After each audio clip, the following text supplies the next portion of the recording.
burnout is, as well as a quiz to see if you are burned out. We're going to talk a tiny bit about goal setting, and then I have a mindfulness practice for us at the end, as well as just a weekly assignment and something to think about. So we did our fun facts. Thank you, Ani. We got that. And just to reemphasize for those who are just joining, and since the recording just started, we really wanted to bring this 6-week course to you to promote heart health. When we're stressed, when we're burned out, when we have, a lot of things going on that definitely can impact our heart health. So that's why we're bringing this Be Calm 6-week course to you. And again, if you weren't able to join our Matters of the Heart live session last week, that was recorded, and talks about our heart health numbers and how we can keep our cardiovascular system healthy. So go take a look at that recording if you haven't already done so. For introductions today, I'm just asking folks to type in a fun fact about themselves in the chat, along with what brings you to this class, as well as your email. So thank you to those who have done that so far. So the impacts of stress, and this probably isn't surprising to any of you on the call here. Physically, we're impacted. Mentally, we're impacted. Emotionally and behaviorally, we're impacted when we have so much stress going on in our lives. You can see all of the symptoms here that are pretty common, and I'm not going to go through and read all of these, but I really wanted to emphasize how important stress management is, especially to our cardiovascular health. So thinking about just you in particular, when you get stressed out, what physical symptoms do you notice? For me, I notice it's like a tightening up in my shoulders, goes down my back a little bit. That's when I can tell that physical impact of the stress has kind of hit me. Mentally, for me, I feel exhausted. I might be, I'm a little more emotional than I would typically be when I'm stressed out. And then behavioral, how does your behavior change? And so I just encourage you to think about this for each of these categories when you feel like you're stressed out. And the difference with this is the impacts that we receive from this list here is when we're kind of at that chronic state of stress where it's day after day, day after day, probably 7 to 10 days, 7 to 14 days where we have that chronic stress where we just can't get a reprieve. And so that's when typically these symptoms can come into play. And I apologize. I just want to tell those hello and welcome for those who have just joined. I've asked everybody to go ahead and put in a fun fact about yourself in the chat, please, along with the reason why you want to take this course. Happy to have you here, and your email. So if you could please put that in the chat at some point before we are done at 1:30 or 12:30 your time today, I would appreciate it. And I'm going to go back and look at those and then get to know you guys a little bit. Okay, so raise of hands, show me how many of you guys have ever been burned out or felt burned out by using that little raise your hand emoji. Yep. Almost all of us. Yes, thank you. Me too. Mine goes up as well. And so the main thing here is really to recognize what that means for us. Like I said, with those stress symptoms, go through and think about how you are physically responding, mentally, emotionally, behaviorally responding when you feel stressed. Write those down. Write down what your triggers might be. Burnout is just a little bit different and similar, if you will. So it's a condition of someone who has become very physically and emotionally tired after doing a difficult job for a long time. Exhaustion of physical or emotional strength or motivation, usually as a result of prolonged stress or frustration. Or is this resonating with anybody? Because I am thinking back a couple examples of my life of where, yep, I could check these boxes off. Long-term exhaustion and diminished interest in work. And then the inevitable result of long-term exposure to high-stress situations without proper access to those adequate resources and support. So Again, thinking about what your triggers are. For me, when I think of burnout, and it doesn't have to necessarily be a negative thing, because mine wasn't necessarily, but it was when I was a first time new mom. And, I was only off work for 8 weeks and, still nursing and getting up with her at night. And I was so exhausted and burned out. It was like I was living outside of my body. Um, I've also experienced it on the negative aspect of it, with certain aspects of my previous, job. So I think there can be positives to this because, of course, with the burnout with a new baby, maybe that's to be expected. I don't know, but I was beside myself. I know that much. And we went on to have three more. So apparently I wasn't burned out for too long, or it didn't impact me in that regard. But again, thinking about what your triggers are, when have you been burned out? And I have this quiz here, so it's probably, I don't know, maybe 10 to 15 questions. So if you have a piece of paper and a pen or something you can type on, I just wanted to go through this real quick just so you can take a kind of get a feel for where you're at right now currently and if you are feeling burned out. You can see the key at the bottom here with the points. You will want to put the number of points. So do you feel run down and drained of physical or emotional energy? And so number one is not at all, two rarely, three sometimes, four often, five very often. Those will be the numbers that we keep score with. So go ahead and answer that first one there. Do you find that you are prone to negative thinking?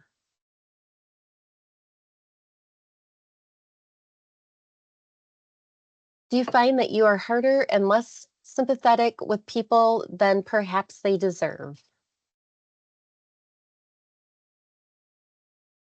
Do you find yourself getting easily irritated by small problems or by other people? Do you feel misunderstood or unappreciated? Do you believe you have no one to talk to?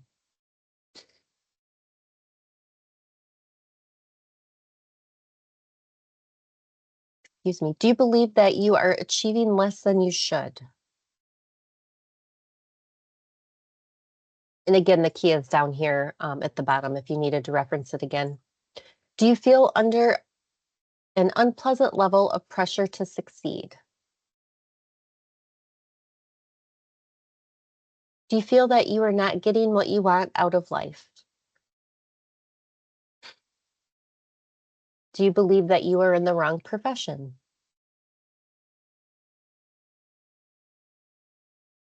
Are you becoming frustrated with parts of your life?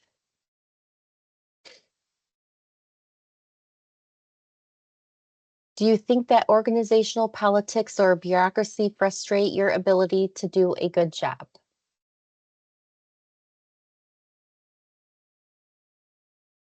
Do you believe that there is more work to do than you practically have the ability to do?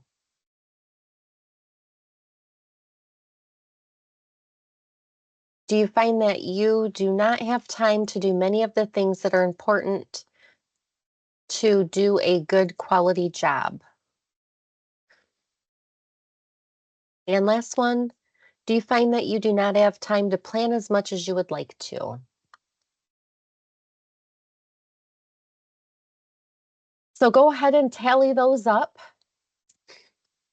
Here is the key for your results when you get those numbers added.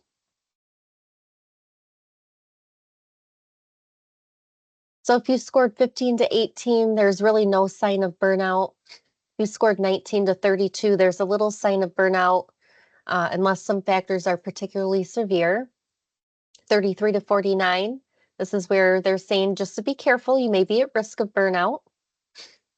50 to 59, you're at severe risk of burnout.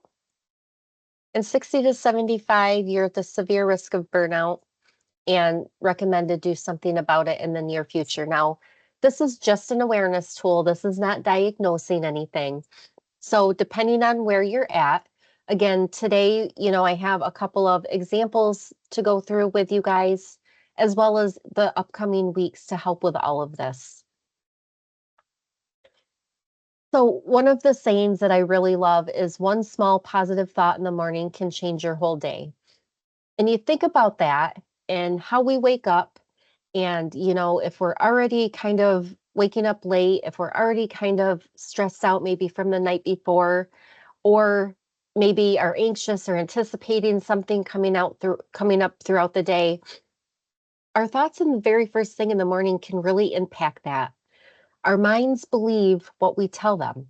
So if we wake up saying, I'm going to have the worst day ever today, I'm not looking forward to anything, our mind will follow suit. I'm sorry, I have to sneeze here.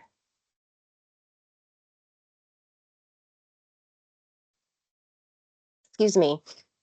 As well as the opposite of that, right? If we wake up saying, okay, I'm going to nail that presentation later today, it might not be a meeting I'm looking forward to, but I'm going to do the best that I can during that meeting. So really kind of, if you can in the morning, try to reframe your thinking into a positive manner. And I know it's not always easy, and it is a little bit of a work in progress, but give that a try and see if that changes your day. So we tend to feel less anxious when we have the ability to influence a situation. Recognize that you can't always have control over the situation, right? So looking at this two bucket theory, what do we have control over? Well, we don't have control over what other people are going to say or do. We only have control over how we react to those situations. And so again, just giving you some things to think about and trying to reframe how we're thinking to help with the burnout. I used to be bothered so much all of the time by what people would say, what people would do. I would take it so personally. And I think that was just being a very young professional, because over time, it's like, why am I wasting this energy on something that I can't even control, something that wasn't even a direct interaction? So again, if you're like that, or if you've noticed that about yourself or others around you, just something to be aware about. Trying to let go of control over others' thoughts, feelings, and behaviors. And then really try to identify a small step that you can take toward the solution of the problem rather than becoming overwhelmed with the big picture. So challenge I can't thoughts to I can thoughts, and then also challenge all or nothing thoughts, because some situations we don't have to put all the chips in. It doesn't have to be all or nothing. We can do a little give and take in that regard. And all of these little small changes will impact the big picture and how you feel with your stress level and how you feel with how you're being with your burnout. So how we can combat our stress and our burnout is with resilience. And this is really just a process of self-awareness and continuous maintenance. It's not necessarily always about taking bubble baths and being around pets and animals, although those things are wonderful. Sometimes it's about setting aside that time to attend to our practical needs and responsibilities. So with resilience, as you can see here, it's the ability to cope healthily with stressors, the ability to bounce back from adversity, the process of adapting to changing circumstances, and using skills and available resources to balance stress with self-care. So it requires us to have individual strategies as well as support around us. It's a series of choices that require us to kind of move through that situation to pursue a purpose larger than ourselves. So with resilience, it's just about practicing how we can be positive, how we can not take things personally. And again, every situation is going to be different, right? We're not always going to be perfect at this all of the time, 100%. But again, I would this week just really challenge you to think back about, a situation that maybe bothered you. And one, did you have control over it? And if not, what was that interaction? Why did it bother you so much? And how would you be able to change it for the next time? So it's about bringing in that awareness on how we are being reactive to things, and maybe we might not even realize that we're being reactive that way. So when we're building our resiliency muscle again, awareness is key. So doing that exercise over the next week, like I encouraged you to, having intentional self-care. Self-care is so important that I have another slide here after this to go into it a little bit more. But we've heard the saying before, we can't fill other people's buckets up if ours is empty, right? So we have to keep our bucket full in order to, spread our kindness and spread our passions and our talents around to other people as well. Having social connection, and some people might not like to be around people in a social environment. That's okay. Everybody's different. Might be a little more introverted. But use the social media, use technology in that regard to have some kind of connection. I would always encourage people to try to get some human interaction, um, at work, at, an outside group, family or friends, because it's just so important for us to have that connection, that human connection with other people.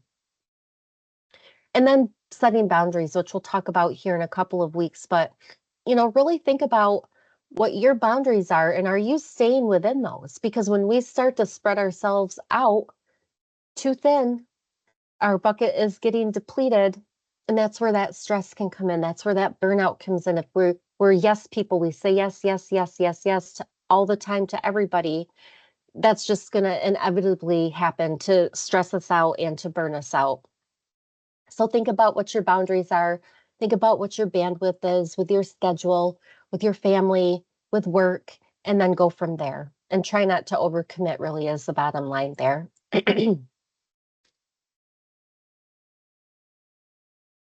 So, how to practice self care? Think about what recharges you and helps you feel whole. Small shifts in our self care practices set us up for optimal success. And just even 5-minute investments in self care have an endless return on investment, if you will. Our bucket gets filled up, even just with that 5 minutes. So, ideas for self care, schedule something to look forward to, especially, in our states where we do have the monotonous groundhog day of winter where every single day feels the same sometimes. They can be long, dreary days. Put something on your schedule to look forward to. Put something on your calendar that helps us get through these long winter months. Trying a new hobby or rekindling one that you've been thinking about. Practicing gratitude. Um, I love sharing this tip, and if you've been on some of my sessions before, you've probably heard it. But if you write down 3 things that you're grateful for 21 days in a row, our brains actually start to rewire themselves to look for the positive around us. And I just think that's such a beautiful thing. I love it. I can't tell enough people about that. I love music, so self care for me is creating music playlists and really asking for help, right? I, my husband is always like, "Oh, geez," because how do I say it? Do you mind if? And I have like 2 sayings, and he's like, "Oh boy, here we go." Do you mind if? And would you mind? Kind of a thing. And so he's like, always is there to help me out. But he knows when I say that it's probably going to be something lengthy. Control what you can and then create your perfect day. What does that look like for you? And we'll probably do that in our journaling session at the end. Um, a quick reminder for those who haven't typed in the chat for me, I only have this slide. We're going to do a 1-minute color meditation. We only have 5 minutes here. So if you haven't introduced yourself in the chat for me with your email, if you would please do so now, I would appreciate it. And then I really just wanted to talk quickly about setting SMART goals. So SMART is an acronym, as you can see here, for, pardon me, specific, measurable, attainable, relevant, and time-bound. So an example of just a quote regular goal would be, I will walk next week. Okay, that's still a great goal, but you can see there's a lot of holes, there's a lot of room for error. Was it as opposed to a SMART goal, where I will walk next week on Monday through Friday for 30 minutes outside in the park or on the treadmill. So the SMART goal you can see is going to set us up for success. We know exactly when and how and the duration and length of the sessions that we're doing this. So that'll be your homework assignment, so to speak. We'll talk about here in a moment. But I just wanted to walk you through a 1-minute guided meditation. This is one of my favorite ones. So I'm going to tell you what to do first, and then I will time you. So what you're going to do is just go ahead and get in a nice, comfortable position and just focus on your breathing for a moment.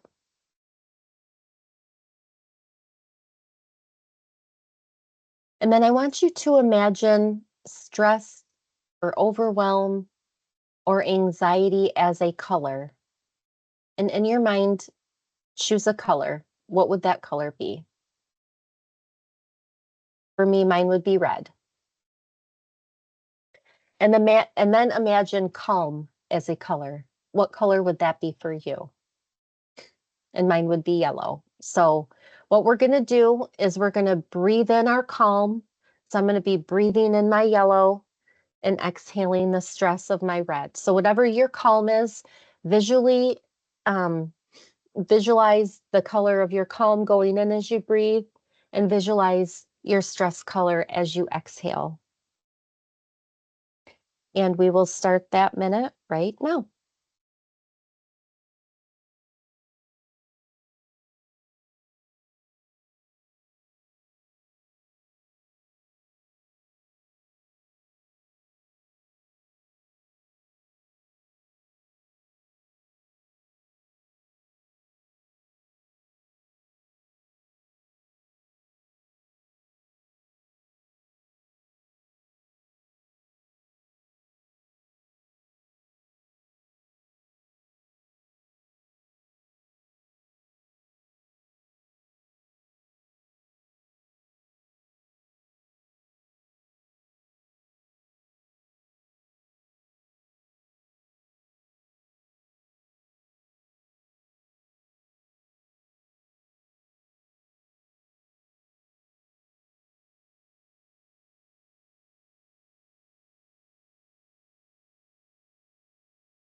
Okay, and that is our minute.